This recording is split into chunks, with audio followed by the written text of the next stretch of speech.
Olá, tudo bem? Começa agora mais um programa Fé em Ação. Obrigada sempre a você que nos acompanha pela TV ou pelas redes sociais. Você já acessou nossas redes sociais? Aproveite para nos seguir, facebook.com/FéEmAçãoNT, o nosso Instagram, @FéEmAçãoNT, ou acesse o nosso blog para deixar os seus comentários, novotempo.com/FéEmAção.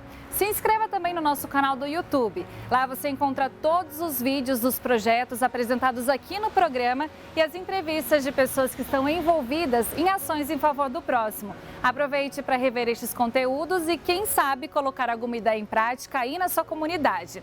E você que gosta de assistir o nosso programa pela TV Novo Tempo, anote os nossos horários alternativos. Quinta-feira, às 8 horas da noite e sábado, às 11h30 da noite.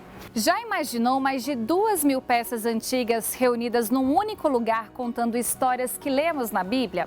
É isso que o Museu de Arqueologia Bíblica faz. Reúne achados arqueológicos de diferentes períodos da história relacionados ao mundo da Bíblia. Considerado o maior museu desse segmento na América Latina, o local recebe curiosos no assunto e serve de base para pesquisas científicas na região de Campinas. Confira nessa reportagem a importância do museu e como ele pode crescer para atender melhor os interessados.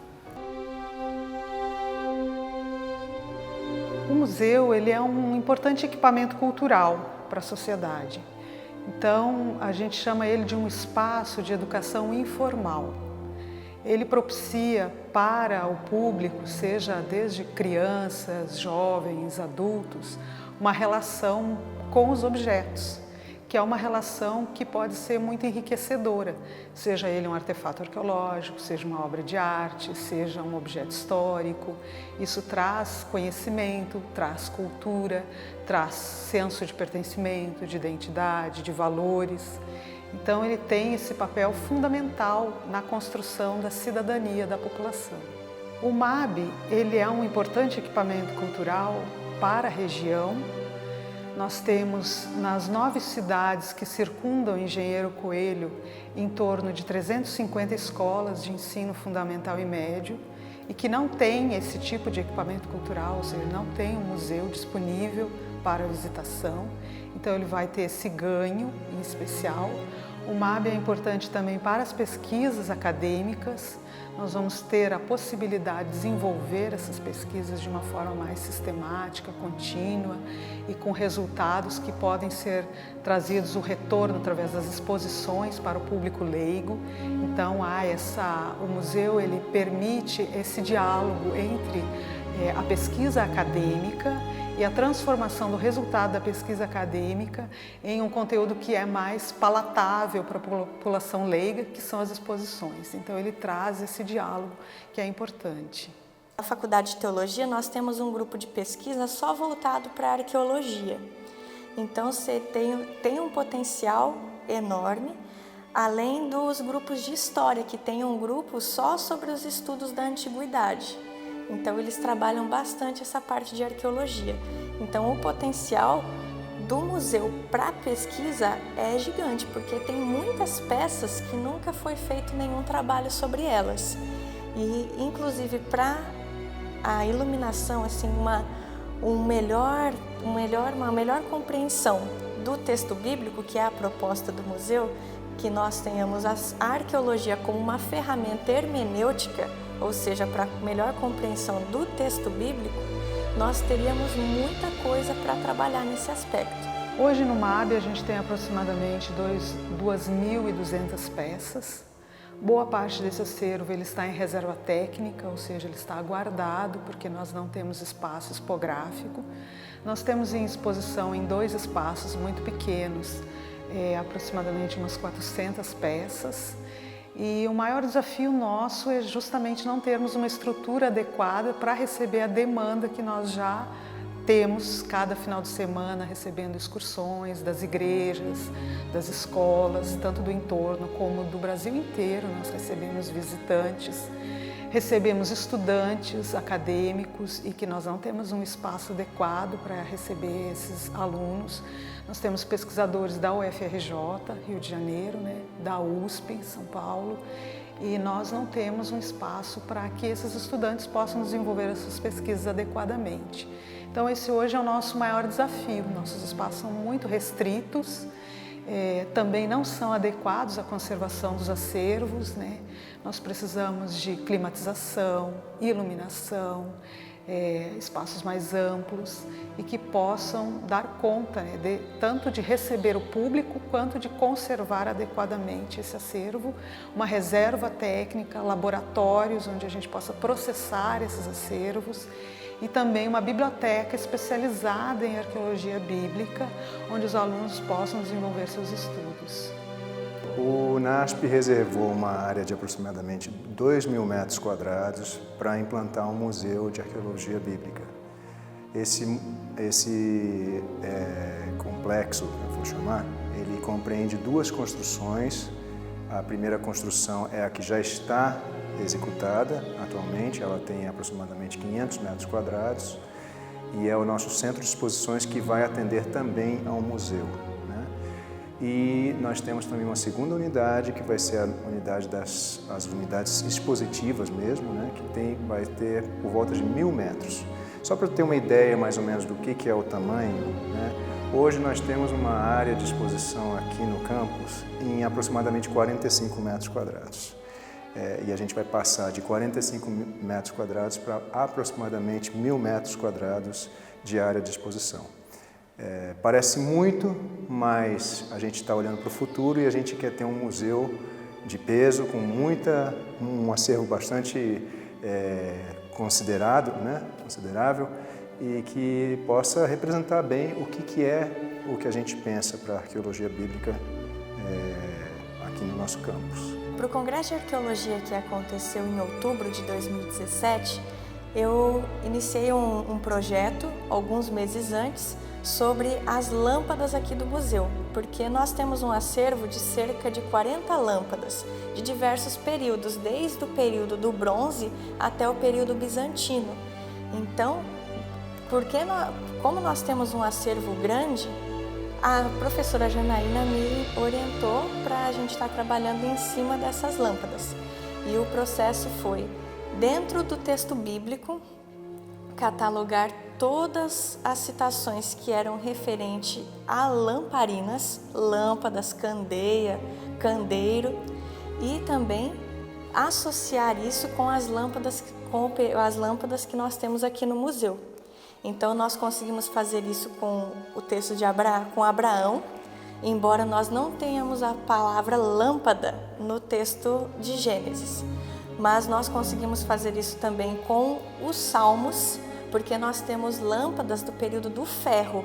Então, com essas lâmpadas, nós conseguimos ver como que era a realidade de Davi, quando, por exemplo, ele disse: lâmpada para os meus pés é a tua palavra, e luz para os meus caminhos.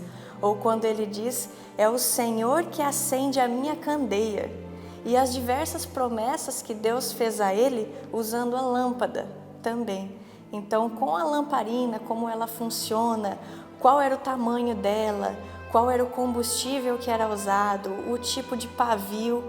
Com essas informações nós conseguimos ter uma ideia melhor do que aquele texto significava para as pessoas, para os primeiros leitores.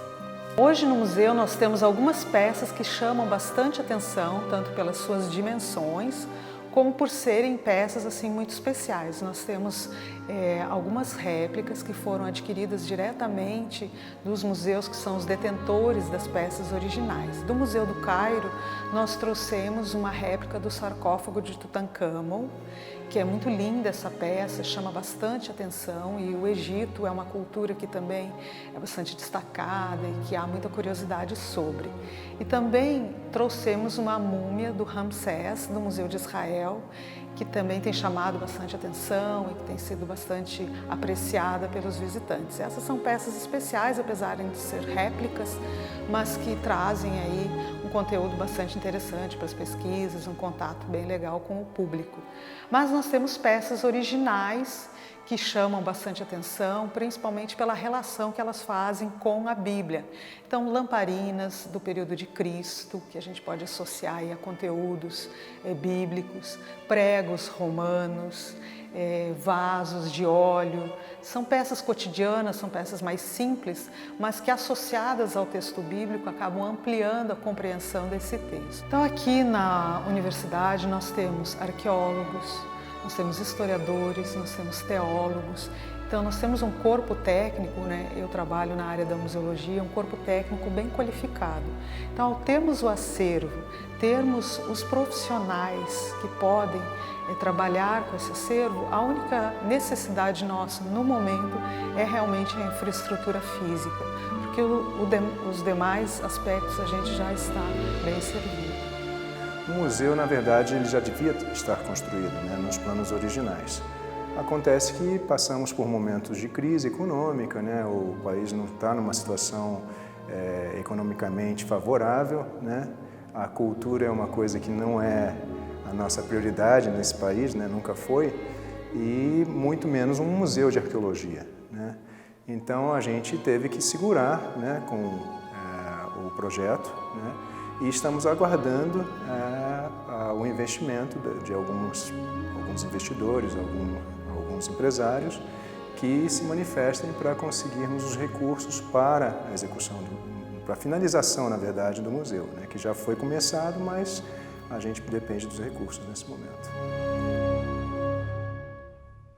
Mesmo com um grande desafio pela frente, como a construção da sua sede, o Museu de Arqueologia Bíblica já é um ponto de referência, um aprendizado enriquecedor que apoia o crescimento cultural de pessoas. Se você tem interesse em apoiar de alguma forma o museu, faça contato com a gente pelo site da Federação que aparece aqui no vídeo.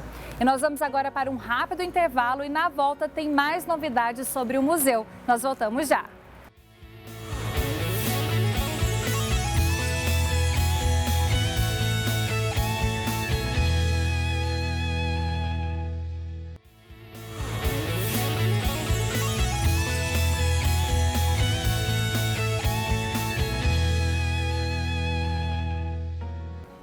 Já estamos de volta com o programa Fé em Ação. E é sempre um prazer compartilhar boas ideias de projetos sociais com você.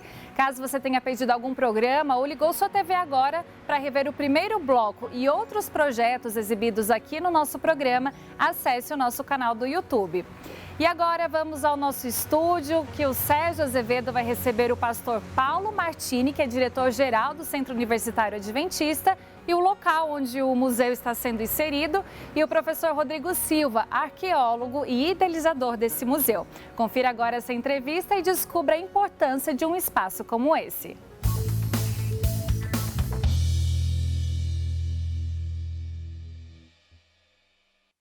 Obrigado, Flavinha. Hoje, no nosso quadro Histórias e Testemunhos, nós estamos recebendo dois convidados especialíssimos, amigos, estão aqui para conversar também sobre um tema fantástico. Vocês viram na primeira parte do programa todo o esforço que nós, como adventistas, estamos fazendo para ter um museu arqueológico, que é o único na América do Sul. E esse trabalho tem que ser continuado. Portanto, receber aqui o Dr. Rodrigo Silva e o professor Paulo Martini é uma honra muito grande. Obrigado por ter aceito o convite, o esforço de estar aqui, que não é fácil na agenda de vocês. E a gente tem muito carinho pelo trabalho de vocês e é uma honra vocês prestigiarem aqui o Fé em Ação. Começo perguntando, Rodrigo, Deus te deu uma missão, nasceu no seu coração, no seu íntimo, de fazer com que a preservação das coisas ligadas à Bíblia pudesse ter um lugar de respeito para que as pessoas aprendessem. O brasileiro é meio avesso a ir a museu, uma biblioteca, mas isso está mudando. E você é um fator de mudança. E é também um empreendedor. Como é que nasceu essa ideia de um museu que não existe, que agora, através do seu sonho, começou a ser realidade? Na verdade, o sonho começa até antes de mim, porque o professor Paulo Borck, que um brasileiro radicado nos Estados Unidos, ele durante muitos anos trabalhou com arqueologia bíblica e quando ele se aposentou por ser brasileiro, apesar de morar na América, doou uma pequena coleção para o NASP. Quando eu cheguei então para trabalhar no NASP, em 1997, já havia essa coleção lá. Em 98 eu fui para Israel estudar arqueologia. E eu consegui com o professor lá mais algumas peças. Aí começou aquele sonho, aquela questão, especialmente como brasileiro também, como membro da igreja, mas como brasileiro. O Brasil é muito conhecido lá fora pelo futebol, pelas praias, pelo carnaval, nada contra esses pontos da cultura brasileira, mas eu queria que também fôssemos conhecidos pelos nossos museus, pela nossa cultura, pelos nossos intelectuais. Exato. É muito triste você fazer uma tese de doutorado e não citar praticamente nenhum brasileiro ali na bibliografia. E como uma formiguinha, dando um pequeno grãozinho ali de areia, porque esse museu, perto de outros que existem, como o Louvre, o Museu de Oxford, o Museu Britânico, ele é uma gota de água no oceano. Mas todo museu normalmente começou pequeno. Exatamente. Também, né? Como uma criancinha que cresce, né? Agora, você conseguiu fazer com que o Paulo se interessasse pelo assunto, que é outra barreira, né, Paulo? Porque você, com tantas atividades, numa escola que tem tantas necessidades, num país que tem um monte de necessidade, se preocupar também em montar um museu, eu diria para você que talvez no seu lugar fale assim, olha, Rodrigo, teu sonho é bacana, mas é a opção 1344 das minhas, né? Mas você deu apoio, foi em frente, falou, vamos lá, vamos tocar esse projeto. Como é que foi isso? Veja, Sérgio, a questão da filosofia que nós temos, da crença que nós possuímos de que Deus é o Criador, isso nas universidades, de uma maneira geral, é muito questionada. E nós temos que mostrar a nossa identidade, nosso DNA. Quando discutimos com o Rodrigo a questão do museu, logo nós sonhamos em colocar, inclusive, o museu no lugar principal da escola. É o primeiro prédio que a pessoa, ao entrar na escola, ela vai encontrar, vai ser o Museu de Arqueologia Bíblica. Ou seja, não apenas os nossos alunos, mas aqueles que nos visitam, eles vão perceber que essa é uma universidade diferente. Uma universidade que tem uma característica muito bem declarada, que é a crença que Deus criou todas as coisas e que mantém todas as coisas e que a ciência comprova a Bíblia Sagrada. Bom, uma vez que também o diretor-geral da escola comprou a ideia, Rodrigo, você foi a campo. Uhum. Agora, quando se fala assim, arqueologia, peças históricas bíblicas, etc., você fala assim, puxa, isso deve ser um custo enorme, deve ser complicado, tem que trazer coisas de outro país. Como é que foi a busca por esses objetos? Como é que eles chegaram até a instituição? E como é que foi essa história que, como você falou, começou há alguns anos, você foi amealhando com as pessoas, com as entidades, o material que vocês conseguiram até agora? Praticamente 99% das peças que nós temos são frutos de doação. Nós temos um grande empresário também, parceiro, amigo da fé, que é o Dr. Milton Soldani Afonso, que nos doou uma grande quantidade de moedas, de alguns artefatos que ele havia comprado no Oriente Médio, que ele leiloou também. O professor Júlio Schwantz tinha uma coleção particular também que nos doou. O próprio Paulo Borck, que eu falei, iniciou, e assim vieram outras. São peças, então, com certificado de autenticidade, muitas delas, nem todas, mas muitas têm certificado de autenticidade. Algumas nós já fizemos a datação para verificar se são verdadeiras, como um tijolo da Babilônia, que eu mesmo tive o privilégio de traduzir com o nome de Nabucodonosor e do pai dele. Nossa, isso deve ser talvez a peça principal. Para mim é o xodó. É o xodó, né? E esse tijolo, foi interessante como ele foi parar lá, porque um professor aposentado de história estava visitando o museu. Quando ele viu lá algumas peças cuneiformes que nós temos lá, para o telespectador em casa saber, a escrita cuneiforme é a primeira forma de escrita do mundo depois da ideogrâmica. Ela surgiu na Suméria há mais de 4.000 anos antes de Cristo, e a mais antiga forma que nós temos de inscrição. Então, quando ele viu, ele falou, olha, eu tenho um tijolo lá em casa com os desenhos desse. Esse tijolo havia vindo do Iraque, alguém foi lá, pegou de presente, o guarda deixou levar, não deu valor para aquilo, trouxe para o Brasil. Quando ele doou, que eu fui ver, eu falei, professor, isso aqui não são desenhos, são uma inscrição. E eu fiz então a tradução, achei o nome de Nabucodonosor e do pai dele, Nabopolassar. E fizemos a datação pela USP, com termoluminescência, e a data confirmou. Então essas coisas todas fazem o museu hoje ter um aspecto tridimensional.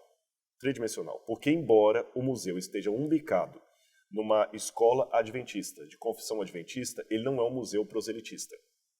Tá certo? Claro. Ele é um museu que pertence à Igreja Adventista, ou uma instituição da Igreja Adventista, mas ele está para servir a todo o Brasil, até aquele que não é adventista. Então nós temos um tripé de funções no museu. Em primeiro lugar, como ele está numa universidade, produzir pesquisa. Tá certo? Produzir pesquisa, porque a universidade precisa de pesquisa. Letra B, ele também tem que produzir cultura, para que pessoas, mesmo que não forem alunos da universidade, possam visitar. Pessoas que não têm oportunidade de visitar o Metropolitan, que não têm oportunidade de visitar o Museu Britânico, podem visitar ali e saber que o Brasil também tem uma cultura museológica.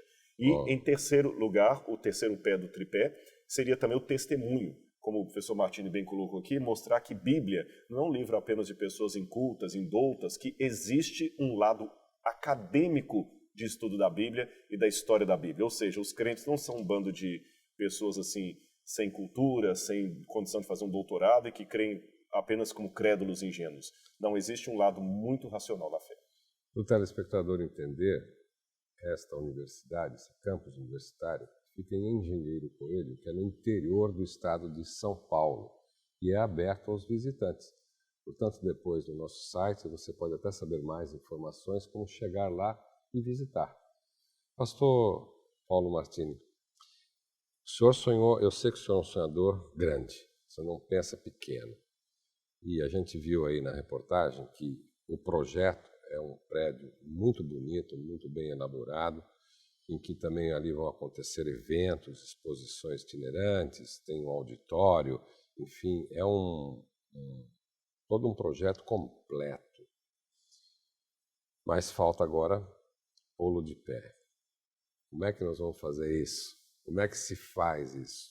Veja, esse é um projeto que deve abençoar o Brasil inteiro e, de repente, muitas outras partes do mundo, de pessoas que vêm visitar-nos. Eu creio que esse deve ser um projeto não apenas do NASP Engenheiro Coelho, mas a comunidade, de uma maneira geral, deveria, de repente, olhar com muita atenção, com muito carinho, porque aquilo lá vai ser um testemunho da fé, não apenas da fé dos adventistas do sétimo dia, mas da fé daquelas pessoas que creem na Bíblia, que creem que a Bíblia realmente é o livro inspirado por Deus. Porque ali dentro desse prédio haverão evidências científicas, né, de que a Bíblia realmente é um livro que foi escrito no tempo determinado pelos seus próprios escritores. Então, nós até convidamos, Sérgio, se nos permitir, para que as pessoas que estão nos assistindo olhem com carinho e nos ajudem a construir esse monumento. É um monumento de fé, Claro. um monumento que vai expressar, né, a verdade das Sagradas Escrituras. Portanto, está aberta a doações. Agora, Rodrigo, quando se fala em doação, e aqui é importante, telespectador, você saber disso, você pensa assim, não, isso está fora da minha realidade, porque é uma peça de museu, é cara, mas muitas vezes, você que viaja muito ao Oriente, toda hora está no Egito, Israel, como já aconteceu com vários dos empreendedores da federação. Eu me recordo aqui de uma igreja que você estava fazendo elas visitarem os lugares bíblicos, e muitos, um pouquinho de cada um, vocês conseguiram trazer várias peças que estão no museu. Um ajudou com $50, outro com $100, outro com 200, quem podia dava mais, quem podia dava menos, e com isso ajudou a trazer peças. Da mesma forma, acredito, Paulo, que os recursos que você precisa podem começar assim, uma oferta pequena, mas ela vai ajudar a pôr tijolinhos, né? Ali na construção, e que em breve a gente consiga ver esse prédio inaugurado. Certeza. Agora, Rodrigo, quantas peças hoje você tem catalogadas que estão já lá à disposição, mas falta o prédio? Olha, até eu digo uma coisa, para responder a sua pergunta, eu vou fazer uma comparação para o telespectador. É como se eu conseguisse comprar uma Ferrari, só não tenho a garagem. Porque é mais fácil fazer a garagem do que ter a Ferrari. Ao contrário, nós temos a Ferrari, nós não temos a garagem. E todo mundo pode participar. Hoje nós temos catalogadas 2.049 peças. Dessas, pelo menos 95% são originais, 5% são réplicas. 95% são originais, entre moedas, espadas, pregos de crucifixão originais, quando digo, não que participou da crucifixão de Cristo, mas pregos que os romanos usaram em crucifixão daquele tempo. Esse museu ajuda a tornar a Bíblia tridimensional. A pessoa vai vendo o texto bíblico, o artefato, e vai vendo a coerência entre as coisas. E todo mundo pode participar. Existe uma escritora Ellen White, que ela tem uma frase muito interessante: ninguém é tão pobre que não possa doar, nem tão rico que não venha precisar. Então, todo mundo pode participar e deve. Esse empreendimento não é meu, não é do professor Martini. Ele até vou dizer assim, apesar de pertencer, como eu falei, a uma instituição adventista, ele é mais do que um objeto da Igreja Adventista, ele é um objeto do Brasil. Esse museu é do Brasil. A Igreja Adventista apenas é aquela que está sendo a curadora desse grande acervo que nós temos o privilégio de estar em território nacional. Nosso tempo está acabando. Eu quero agradecer aqui a visita de vocês, informações valiosas e que as pessoas, tenho certeza, vão ajudar na construção desse prédio. Ele vai ser inaugurado muito em breve, para a honra e glória de Deus. Obrigado, Rodrigo. Obrigado, Martini, pela participação. E espero conhecer esse museu já com um novo prédio muito em breve. Você é o nosso convidado. Obrigado. E você, telespectador, continue ligado na programação da Novo Tempo. Lembrando que na próxima semana, nesse mesmo horário, vamos estar aqui com histórias e testemunhos, com pessoas que fazem diferença por onde andam. Muito obrigado pela sua audiência. Nos vemos na próxima semana.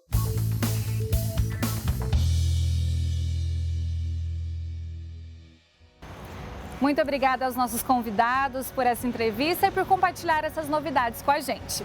E o programa Fé em Ação dessa semana fica por aqui, mas semana que vem estamos de volta com mais projetos, histórias e testemunhos de fé. Um abraço para você e até lá!